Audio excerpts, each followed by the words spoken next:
नमस्कार दोस्तों, मैं हूं डॉक्टर अनंत राठी, मनोचिकित्सा के और नशा मुक्ति विशेषज्ञ बीकानेर राजस्थान से। दोस्तों, पर्टिकुलरली यंग जनरेशन के लोग आजकल बहुत ज़्यादा आ रहे हैं, जो एक बहुत ही गंभीर विषय पर चर्चा करते हैं कि सर हमें आजकल डिप्रेशन की प्रॉब्लम रह रही है, हमारा काम में मन नहीं लग रहा है, हम उतना अच्छा नहीं महसूस कर पा रहे आंतरिक तौर पे जितना हम पहले करते थे। तो इस तरह के बहुत से पेशेंट, खास तौर से युवा लोग जो हैं, वो आ रहे हैं। तो इस बारे में आज हम इस वीडियो में बात करेंगे। इससे पहले आप भी सोचिए कि क्या आपके अंदर या आपके किसी परिवारजन या दोस्तों में भी किसी को लगातार उदासी रहना, अकेलापन महसूस करना या स्ट्रेस महसूस करना, ऐसी भी प्रॉब्लम हो रही है? क्या आपका कोई नियर एंड डियर वन छोटी-छोटी बात में निराश हो जाता है, हताश हो जाता है या अकेला रहना महसूस करता है और कहता हो कि मेरे को जीवन में अब कोई उत्साह जैसा नहीं बचा है? अगर ये ऐसा कुछ है, तो यह वीडियो आपको पूरा देखना चाहिएगा।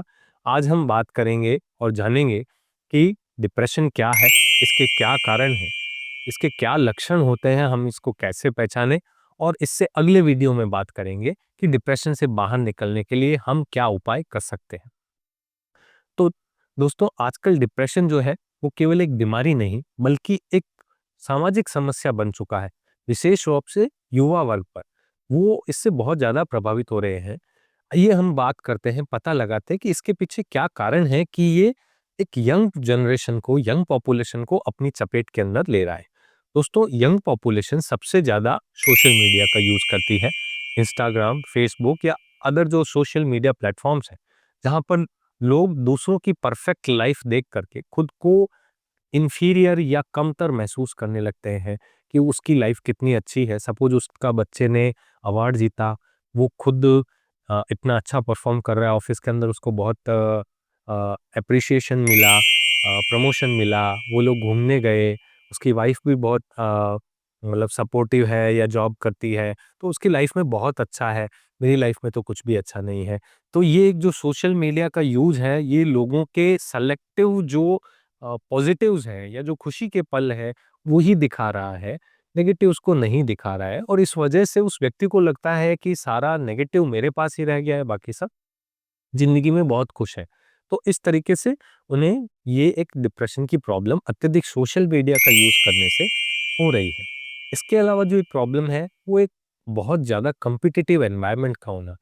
छोटे बच्चे से लेकर के जो स्कूल में पढ़ता है, कॉलेज में जाने वाले बच्चे या कॉम्पिटिटिव एग्जाम्स के लिए फाइट करने वाले बच्चे, हर एक पर क्लास में फर्स्ट आने या एग्जाम को टॉप करने की होड़ या एक जुनून सवार है। और ये जो प्रेशर डालने वाले उन्हीं के फैमिली मेंबर्स, उन्हीं के पेरेंट्स हैं कि आपको इस एग्जाम को पास करना ही है, इस साल आपको ये निकालना ही है। तो ये जो एक दबाव जो है, स्ट्रेस जो है, ये चिंता बढ़ा रहा है आज के युवा में और उन्हें जो है, जो वो पोटेंशियल है, जो वो प्राप्त कर सकते हैं, वो प्राप्त करने नहीं दे रहा है। इसके अलावा जो एक फैक्टर या जो एक कॉज़ आता है, वो है रिश्तों में अस्थिरता। जी हाँ दोस्तों, आजकल का जो एनवायरनमेंट है, फ्रेंडशिप, गर्लफ्रेंड, बॉयफ्रेंड, ये इस तरह के जो माहौल हैं, जो ये है ब्रेकअप, पैचअप, दोस्त बनना, ये इस तरह का जो कल्चर हमारा हो गया है। बा थोड़े ही समय में हमारे फ्रेंड बन गए, थोड़े ही समय बाद ब्रेकअप हो गया, ये इसका गर्लफ्रेंड है, वो उसकी ये है, एक्स है, वाई है, आई डोंट नो, बहुत से लोग ऐसा आकर के कहते हैं। तो इस तरह से जो रिश्तों में बार-बार अस्थिरता आ रही है, जो रिश्तों में दरार पैदा हो रही है या फैमिली मेंबर्स के बीच में भी जो आपस में अनबन बढ़ रही है, ये सब चीज़ें भी आज के युवाओं के मानसिक स्वास्थ्य पर गहरा असर डाल रही है। जो अकेलापन है और या जो सामाजिक अलगाव है, लोग जो दूसरों से अलग कटे-कटे रहने लग गए हैं। टेक्नोलॉजी बढ़ने के बाद युवा आमतौर पे अकेलापन ज़्यादा महसूस कर रहे हैं। अपना ज़्यादा समय अकेले बैठ के मोबाइल या स्क्रीन पे काट रहे हैं रादर देन अपने पड़ोस में दोस्तों के साथ, जो अपने पड़ोसी रहते हैं उनके साथ बात करने, खेलने, टाइम स्पेंड करने की बजाय अपने स्क्रीन पर बैठ कर के टाइम स्पेंड कर रहे हैं और फिर उसके बाद खुद ही अकेला महसूस करते हैं कि मेरे साथ तो कोई बात करने को है ही नहीं, जबकि वो खुद ही बात करने नहीं जा रहे किसी से। तो ये भी एक रीज़न है कि वो डिप्रेशन की तरफ युवा जो आज का है वो बढ़ रहा है। चौथा जो रीज़न है वो है नींद की कमी और खराब लाइफ़स्टाइल का होना। दोस्तों लोगों की एक हैबिट सी बन गई है, बहुत से पेशेंट ऐसे आ रहे हैं सर 12-1 बजे रूटीनली हम सोते हैं। मुझे बड़ा आश्चर्य होता है कि ये क्या समय है 12-1 बजे सोने का। 1 बजे तक, 2 बजे तक लोगों का ये तर्क होता है कि सर उस समय बहुत शांति होती है, हम अपना काम आसानी से कर पाते हैं और फिर हम दिन में सोए रहते हैं। अ, आपने प्रकृति से तो छेड़छाड़ कर ली। जैसे ही सन डाउनिंग होती है, सूर्य ढलता है, हमारी बॉडी के अंदर जो पिनियल ग्लैंड होती है, वो मेलाटोनिन नाम का हार्मोन सीक्रेट करती है, जो कि स्लीप के लिए रिस्पॉन्सिबल होता है कि भई अब अंधेरा हो गया, अब नींद आनी चाहिए, नींद लेना है आपको। लेकिन उस अंधेरे के हो जाने के बाद हम अपनी स्क्रीन पे बैठ जाते हैं और उसकी लाइट तेज़ रोशनी हमारी आँखों में गिर रही है, तो वो बॉडी उसको पर्सीव आँखें उसको पर्सीव उस अंधेरे को नहीं करती है और उस वजह से नींद लेट आती है।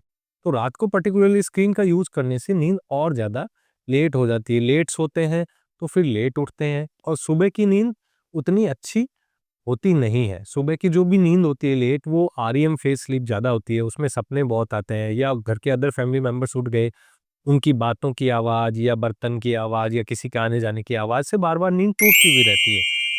तो जो बाद की दिन की नींद है वो अच्छी और गहरी होती नहीं और रात को लेट सोते हैं। उस वजह से भी ये जो नींद का अनियमितता है, जो साइकिल है उसका शिफ्ट कर देना है और एक जो रूटीन है उसको डिस्टर्ब कर देना है, ये भी एक कॉमन कारण है जो बच्चों युवाओं के मानसिक स्वास्थ्य को प्रभावित कर रहे हैं।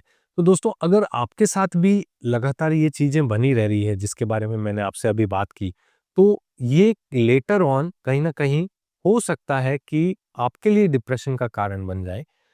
तो हमें इन चीज़ों को लेकर के ज़रूर सतर्क रहना चाहिए दोस्तों, ख़ास तौर से उन युवाओं को।